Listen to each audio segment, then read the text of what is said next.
So I wanted to talk to you a little bit about contemporary uses of drawing. One of the things that I do in the class is I always end our discussion of a medium by talking about how you'd see it in contemporary art history. There's a couple of reasons why I do this. First off, my background is as a contemporary art historian, so this is what I'm most interested in. So if I'm going to make a class for you, I'm going to focus on some things I enjoy. I also think as contemporary people living in the contemporary world, if you go out and go to a museum, these are the artists that you're going to see. So for me, if my job is to make you appreciators of art, I'm hoping that you'll go to a museum or a gallery and see these artists and say, wow, I heard about those in my art appreciation class. And I'm very excited about their work. And you can speak to your friends or your family about these artists. So for me, this seems like a natural conclusion to each lecture. And I find with drawing, what's really happened here is the medium has been completely reinvented. So I had mentioned at the top of our lecture Chuck Close and my admiration for his work. And the reason why is I think, as I stated previously, he's very inventive. He's really thought about how you can reinvent portraiture and drawing, which is really cool to me. I mentioned he does these works with graphing, where he'll literally draw grids and graphs across his subject matter, and be able to break it down and then approach it. You'll notice here almost on a modular level, where when you back away from the piece, you're seeing the image as a whole, but if you got really close, you're seeing these designs and these patterns. It's a very intriguing way of approaching drawing as a medium. I mentioned the works he does with fingerprints. Here you go. This is the self-portrait of himself that he did with the fingerprints. Again, to me, just some very inventive ways of approaching portraits. Another personal favorite of mine is Kara Walker. I think she's an incredible contemporary artist working right now.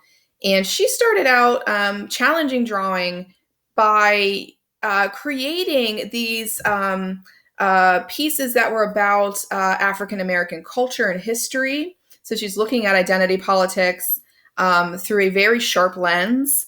And she's an artist who doesn't pull any punches. She really wants to sort of use the truth, right, of the situation of slavery and the plantation, and the sort of downtroddenness of African American history to make you think about it and have to confront it in a very real way. And she also did works using silhouettes. And she's done a lot of interviews about this. I try to post interviews so I can. Unfortunately, a lot of them get taken down. You know how YouTube is, right? So I try to have you some Walker interviews for you if I can. But the gist of what she talks about in a lot of her interviews is that this idea of black and white, or just the idea of a dichotomy, a balance, right? A yes-no kind of symbolism in life. A lot of people live by this. They don't see shades of gray. They just see, yes, that's right, or no, that's wrong. And she says she's fascinated with this idea of right, wrong, black, white, right? Nothing in between, no nuance. So she creates a lot of works using the silhouette for that reason. She said that it forces us to have to just see things in a very one-dimensional way and then make our decisions from there. She also said she thinks the silhouette is an older art form.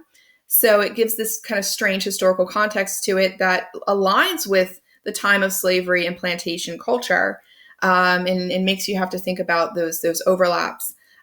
She says that she likes to create imagery that's very shocking and visceral and almost appalling in some ways.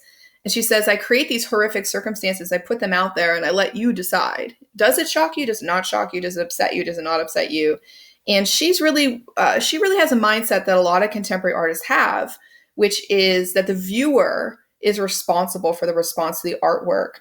The artist crafts it, they create it, but in the end, it's what the viewer thinks.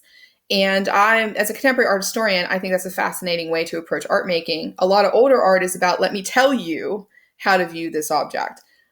For contemporary artists, it's more, here it is, you decide.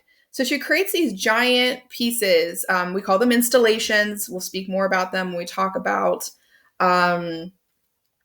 basically sculpture as a medium.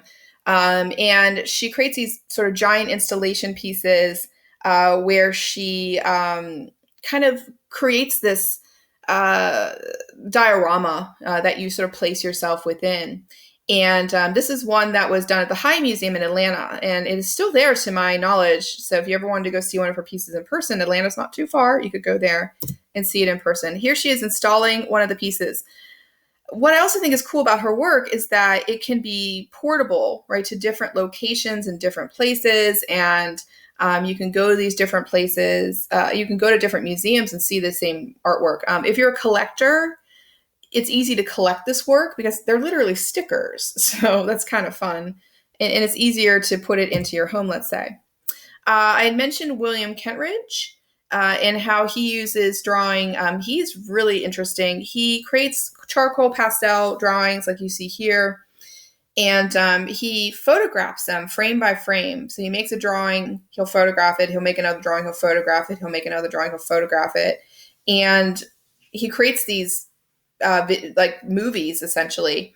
He's from South Africa, so his main subject matter is apartheid culture and the reaction to apartheid culture. So again, this is another artist who deals with identity politics, racism, right, as subjects. And again, I think they're very powerful works. I gave you videos on Kentridge. Again, don't miss those. He's very wonderful contemporary artist in my mind. Another artist doing interesting drawing, contemporary drawing, is Kai Guang Chang. And my Chinese isn't always the best, so you'll have to forgive me. And he does works with fireworks, which fireworks within Chinese culture are, of course, very particular to the way that they celebrate, especially things like New Year's and such. So he creates these works where he lays fuses onto paper and lights them, and the fireworks go off, and they make these elaborate drawings. Here's another one, the drawing for the transient rainbow. And I make sure I try to have some videos from him in your module as well. And this is his Fallen Blossoms work at the Philadelphia Museum of Art, where he literally creates these 3D drawings that like explode right into the surroundings, or this one that he did where literally the fireworks go off and it says night. So again, I think these are really cool ways to approach drawing as a contemporary artist. I hope you enjoyed them as well.